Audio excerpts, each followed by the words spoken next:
할렐루야 10분 만난 시간입니다. 우리가 지난 시간에는 로마서 11장 말씀으로 우리 함께 은혜 나눠봤죠.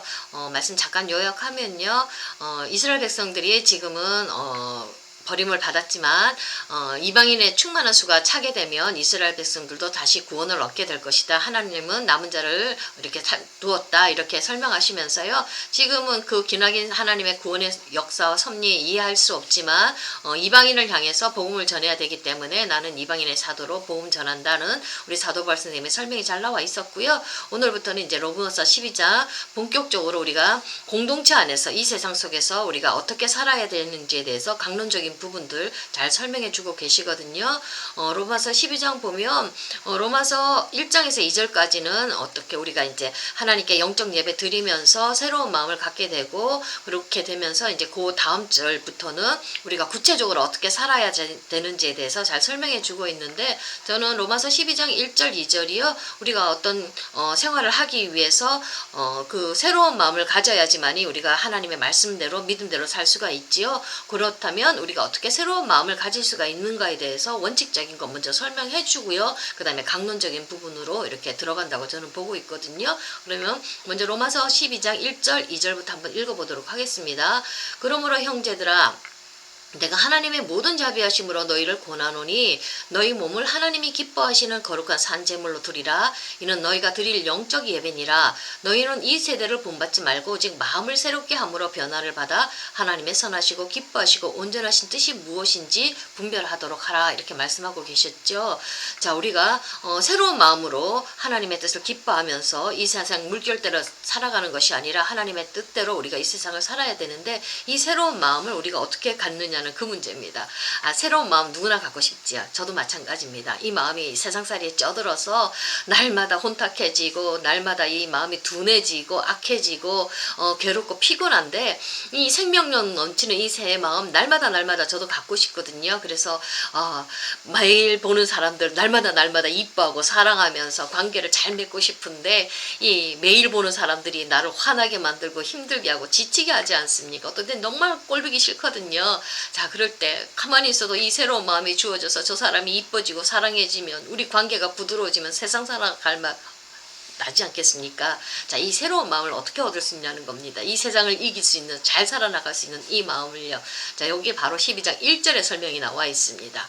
우리 몸을 영적 예배로 드리라는 거거든요. 자, 우리 몸을 어떻게 산제물로 하나님께 드릴 때 이게 하나님이 받으시는 영적 예배라는 겁니다. 우리 몸을 산제물로 드리라는 얘기인데, 자, 여기 구약시대 때 제물은 각을 떠서 불태워 드렸습니다. 레위기 1장 6절 보면요.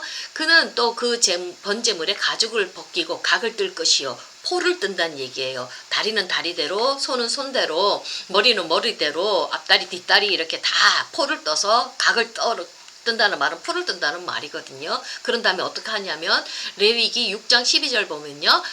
제단 위에 불은 항상 피워 꺼지지 않게 할지니 제사장은 아침마다 나무를 그 위에서 태우고 번제물을 그 위에 버려놓고 화목제의 기름을 그 위에 불사를 찌며 자, 제물을 각을 떠서 불태워서 드리는 게 이게 바로 하나님께 드리는 번제인데요. 여기 구약시대 때 하는 이 번제 나 자신을 제물로 드리라는 이 말은 신약에 들어오면 바로 십자가 안에서 나를 죽이라는 그 말씀으로 저는 믿습니다. 십자가 안에서 내가 죽는 거 그 뜻이거든요. 자, 십자가 안에서 내 몸을 산제물로 드린다는 것은 신약에 오면 십자가 안에서 내가 죽는다는 것인데 이것은 세상 속에서 얘기하는 그런 죽음하고는 틀리지요. 세상의 죽음은 세상에서 죽는다는 죽음은 그냥 먼지처럼 소멸되는 것이잖아요. 근데 우리는 주 예수 그리스도 안에서 십자가 안에서 내가 죽는다는 것은 바로 영원한 부활을 믿고 부활의 생명이 내 안에서 올라오는 그런 믿음을 전제로 내가 죽는 것이지요. 부활이 전제되어 있는 죽음이라는 그 뜻입니다. 자, 로마서 8장 11절 보면요. 예수를 죽은 자 가운데서 살리신 이의 영이 너희 안에 거하시면 그리스도 예수를 죽은 자 가운데서 살리신 이가 너희 안에 거하시는 그의 영으로 말미암아 너희 죽을 몸도 살리시리라. 이렇게 말씀하시거든요. 예수를 죽였을 때 그 예수를 살리신 이의 영이 바로 성령이시죠. 그런데 우리가 예수 그리스도 안에 죽게 되면 그 영이 우리 안에 와서 우리 죽을 몸도 살려주신다고 그 얘기를 하고 계십니다. 성령님이 우리를 살리는 생명의 역사를 만들어 주신다는 그 뜻이거든요. 자, 부활의 영광이 임해야지 우리에게 새 마음과 새 영이 주는데 이건 구약 성서에서도 말씀하고 계십니다.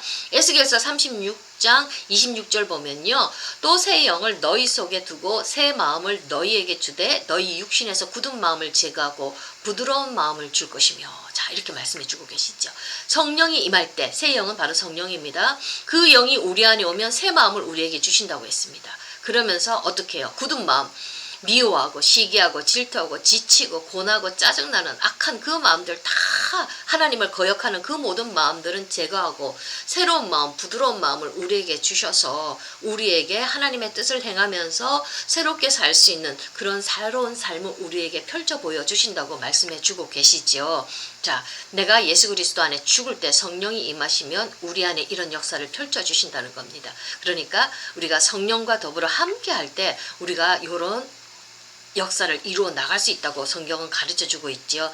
나 혼자서 하나님과 상관없이 나 혼자서 내가 막 이런 앞으로 12장, 13절, 14장 정말 그 말씀들이 있잖아요. 공동체 안에서 살아야 되는 그 말씀들이 보면 어마무시하거든요. 쉬운 말씀들 아닙니다. 한 말씀이 쉬운 말씀들이 아니에요. 그 말씀 어떻게 내가 행하면서 살아가지 하고 낙심하고 좌절할 수 있을 텐데 내가 하는 게 아니라 여기 본문 말씀에서 보면은 성령께서 우리에게 새 마음을 주실 때 우리가 이것을 할 수 있다고 우리에게 가르쳐 주십니다. 자, 이 모든 과정의 핵심은 뭐냐면 내가 예수 안에 죽을 때 번제물로 바쳐질 때 죽을 때 부어지는 성령으로 인해서 새 마음 가지게 되고 새롭게 공동체 안에서 하나님의 말씀을 지키면서 우리가 살 수 있다고 우리에게 가르쳐주고 계시는 겁니다. 첫 번째 시작할 때부터 너희 혼자 하는 게 아니야. 새로운 삶은 새로운 공동체 속에서 지켜야 될 그런 것들은 내가 너희와 함께 할 때 성령이 너희를 통해서 그렇게 이루어 주신다. 이렇게 우리 하나님께서 친절하게 가르쳐주고 계시거든요.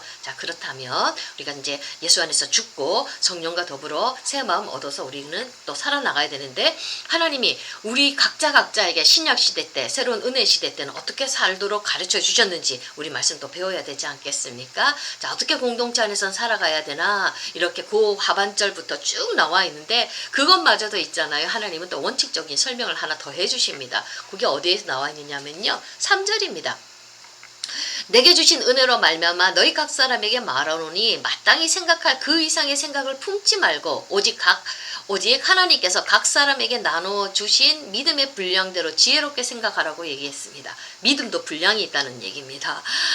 저희 교단에서는 최고의 그 훌륭하신 목사님은 조용기 목사님이시거든요. 그러면 그분은 그 믿음의 분량이 대단하시지요. 그래서 어마어마한 그런 역사를 만들어 놓으셨는데 그분이 가진 믿음의 분량과 내가 가진 믿음의 분량이 차이가 있다는 겁니다. 각자. 그분은 그분의 큰 믿음대로 행해야 될 일들 지혜롭게 행해야 될 게 있고요. 나는 내 믿음의 분량대로 이 땅 이 속에서 살아가야 될 분량이 있다는 겁니다.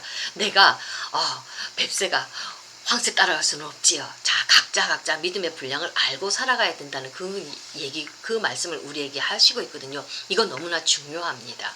내가 절대적인 기준 속에서 하나님이 나에게 주신 믿음의 분량, 절대적인 기준에 대해서 내가 확고히 자리매김하고 알고 있어야지만이 비교를 안 합니다. 상대적인 비교를 안 한다는 그 뜻이에요. 교회 안에서는 공동체 안에서는 믿음이 큰 사람도 있고요. 은사가 큰 사람도 있고요. 재능이 나보다도 훨씬 더 뛰어난 사람이 있습니다.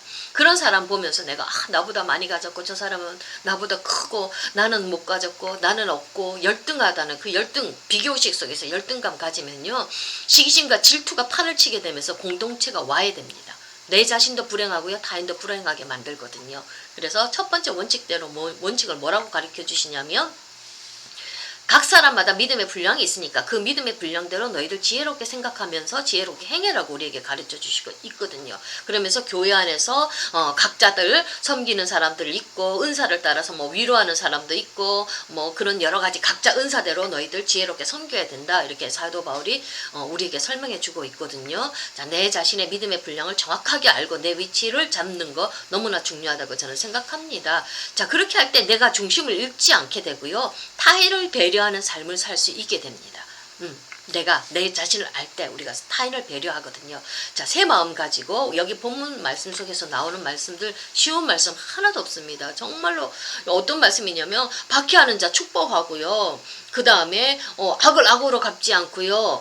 선한 일을 도모하거든요. 자, 할 수 있거든. 너희들로서는 모든 사람을 어떻게 하냐면 더불어 화목하고요. 원수 친히 갚지 말고요. 자, 너 원수가 줄이거든 먹이고 목마르거든 마시게 하고. 자, 그렇게 악으로서 어떻게 해요?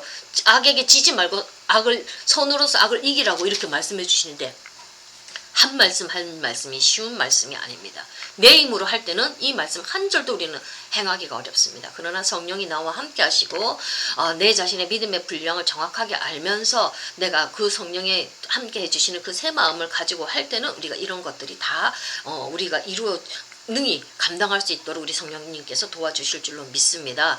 자, 여기 보면요. 로마서 12장 15절 16절 말씀 보면요. 즐거워하는 자들과 함께 즐거워하고 우는 자들과 함께 울라. 서로 마음을 같이 하며 높은 데 마음을 두지 말고 도리어 낮은 데 처하며 스스로 지혜 있는 채 하지 말라. 이 말씀도 또 나와 있거든요.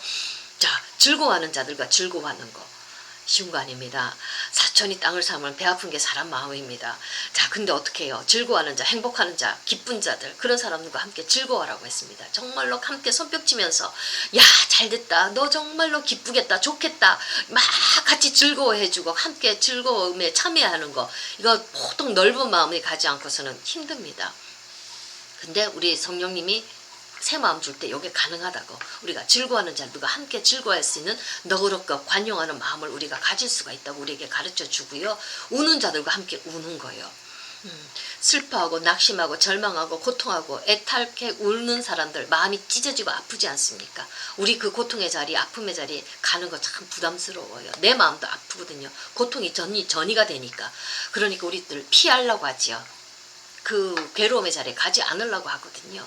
사랑하는 사람들과 사랑이라는 것은 정말 참 사랑은 고통의 자리에 같이 함께 하는 거, 우는 거, 이것이 진짜 사랑이지 않습니까?